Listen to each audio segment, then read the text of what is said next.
an ancient figurine of a modern-day airplane, a primitive statue of a man in a spacesuit, mysterious crystal skulls whose origins are entirely unknown. For more than a decade, on Ancient Aliens, we've traveled the globe and investigated strange objects found on every continent on Earth. Artifacts that, in my opinion, provide strong evidence that in the distant past, extraterrestrials walked among us. Transylvania, Romania. 1970. Workers digging a trench along the banks of the Mureș River unearthed two giant bones, and with them, a mysterious metal object buried 35 feet beneath the surface. This strange object, known today as the Wedge of Ayu, is an aluminum alloy that appears to have been made thousands of years before humans were able to smelt or fabricate metal. It was 10 meters in depth, associated with some bones, which they later identified as woolly mammoth bones. They were extinct 40,000 years ago, so they must be older than that. The wedge was analyzed 3 times, to my knowledge. The main metal in its composition is aluminum. Humans didn't really start working with aluminum until well into the 1800s. So when you look at this wedge and you analyze it, it really has most of the modern properties we would associate with aluminum.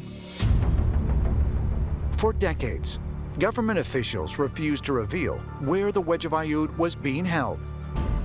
But its location has recently come to light. On January 18, 2017, at the National History Museum of Transylvania, ancient astronaut theorists Georgios Tsoukalos and Eric von Daniken were offered a rare opportunity to get a first-hand look at the Wedge of Ayu. Museum curator Anna Gruia has taken it out of a storage locker, where it has been deliberately hidden from the public since the early 1970s. Okay, I'm just gonna put my gloves on. This is great. So this is it. Oh, okay. This is strange. And here, this is where they took the sample out, and here to make the analysis. And here you see 2 pieces that are broken off, sort of. So maybe it was attached or something. But very strange. So what does the museum have to say about this? This is a very strange piece. It is a strange piece for us as well. As historians, we do not consider it a historical object that we're used to. We don't know what it was used for, and we acknowledge these uncertainties about its dating and its composition as well. So we have a real mystery here. But you see this patina over this whole object, and this creates another problem. Yes. And because you cannot fake a patina. It's impossible to artificially create a patina.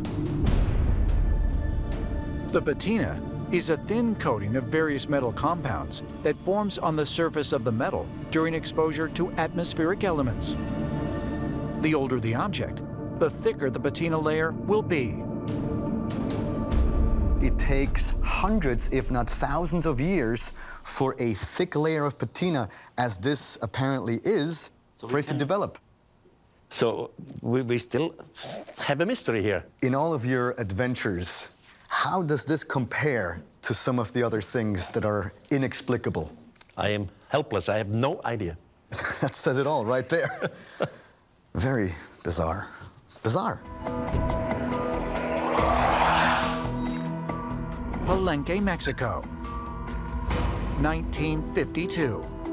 Archaeologist Alberto Ruiz Lullier discovers the pyramid tomb of King Bacall, who ruled over the ancient Mayan city from 615 to 683 AD. This is the famous Temple of the Inscriptions behind me, perhaps the most famous pyramid in all of the Mayan world. The French-Mexican archaeologist Alberto Ruiz began his excavations at the top. It took him 4 years to slowly excavate step by step down the pyramid until he finally came to the tomb of Lord Bacall and the giant sarcophagus and lid that the pyramid were built around. Arguably, the most remarkable Mayan artifact ever found, the stone sarcophagus lid of King Bacall, has produced considerable controversy. Mainstream scholars believe the depiction is of King Bacall on a journey to Xibalba, the land of the dead. But ancient astronaut theorists believe the king is portrayed seated at the controls of a spacecraft. You see a man bending forward, almost like a racing motorcyclist. He has his nose on some kind of oxygen mask. He uses his upper hand to manipulate a knot. You see his lower hand, he manipulates some controls. He's sitting on a kind of chair in a sort of capsule. Now, what's amazing about this is that through modern eyes, we can readily identify that it appears as if Bacall is riding in some kind of a spaceship. In 2011, the strange carving on King Bacall's sarcophagus lid was translated into a 3D replica by model maker Paul Francis. When I saw this, I instantly said, there's a guy in a space capsule. You know, it doesn't need to be spelled out for me. I don't have to find anything. It was already there. I think this is absolutely extraordinary because for the longest time, we have said that what is on this Bacall lid is not something symbolic. It was something that the artist saw or was told about, and then he or she tried to recreate this on a slab. I also love the detail that you have underneath his right foot, where his foot is resting on a pedestal. And that is exactly what we can see on the Palenque slab, and how his hands are manipulating some controls. And also this kind of breathing apparatus that's going on in front of his nose. The breathing apparatus is actually a very neat piece. It's called the giver of life. The soul transfers through this. And a giver of life to me would be air. I mean, we breathe air. This is a guy who needs this mass to survive. Because where is he? Outer space.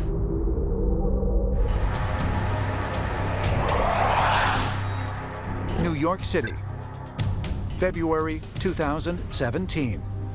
At New York University, Georgios Tsoukalos meets with art collector Jared Collins, who is in possession of a 2,000-year-old elongated skull. Oh, wow. That is fantastic. The skull is incredibly well preserved, and Jared is having it tested at the university to find out if it might possibly contain abnormalities that indicate it is something other than human. So this skull was found in the Paracas region of Peru. That's right, but no real modern testing has ever been done on this. Oh, this is amazing. Hundreds of strange misshapen skulls have been found on the southern coast of Peru from excavations dating back to 1927. It was at this time that archaeologist Julio Teo first excavated a massive burial complex thought to have been built by the Paracas people who lived in the region from 800 BC to 100 BC. Mainstream archaeologists say the elongation is most likely the result of head binding, which involves wrapping the heads of infants while their skulls are still soft in order to change the shape. But some of the Paracas skulls display abnormalities that head binding cannot explain. So, let's go, right? Okay. Okay. NYU professor of anthropology Dr. Todd Disotell agreed to conduct a forensic evaluation of the elongated skull. I've seen casts, I've never seen one in person. Okay. Wow. That is freaky. I mean, I just can't come up with another term. I love that your first reaction is that it's freaky, because I agree with you. I mean, look at it. It's quite bizarre. In addition to being elongated, the Paracas skull possesses an abnormally large jaw and eye sockets. Let me just move it over to the sterile bench surface. Wow. So it's very fascinating, besides the shape. The sagittal suture looks like it has completely fused. I'm looking at it, and it's just been completely obliterated. The sagittal suture is the seam where the two parietal bones of the skull come together.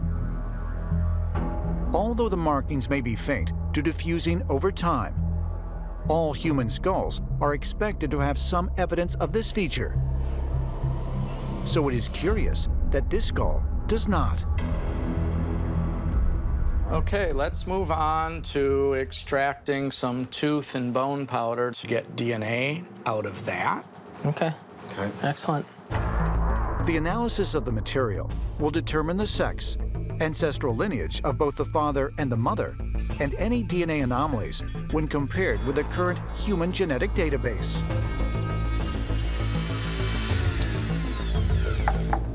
Looks pretty good. So we will pack this up and send it off, and in 4 to 6 weeks, they should have the result. 4 to 6 weeks, okay. Thank you very much. Okay. Really appreciate your input on this. Take care. Thanks a lot. You got it. 2 months later, in April 2017, Giorgio contacted Dr. Disatel to find out the results of his testing. All right, Todd, you got the results? Yeah, and they're very, very interesting. They did get a good, clean DNA profile from the maternally inherited DNA. So this particular specimen is actually not found in the New World, not found amongst Native Americans, and it's typically found amongst Europeans and Middle Easterners. In fact, the 100% match was to a Scottish individual. This makes no sense whatsoever. Really? In a South American skull? This is all very strange. That could mean that people from Europe got to South America, 1,500 years earlier than we currently understand that. That's amazing. Unfortunately, the condition of the sample did not yield any Y chromosome. Unfortunately, we're missing that. Right. Do you think that a case can be made at all, and again, this is complete speculation, that perhaps it is not necessarily human? Is that a possibility? Well, it's possible, but still, we actually don't know what this is. Since we didn't get any definitive result, obviously a scientist always wants to try to do that. This is extraordinary. It's worthy of study or opening up a new area of inquiry and some new hypotheses.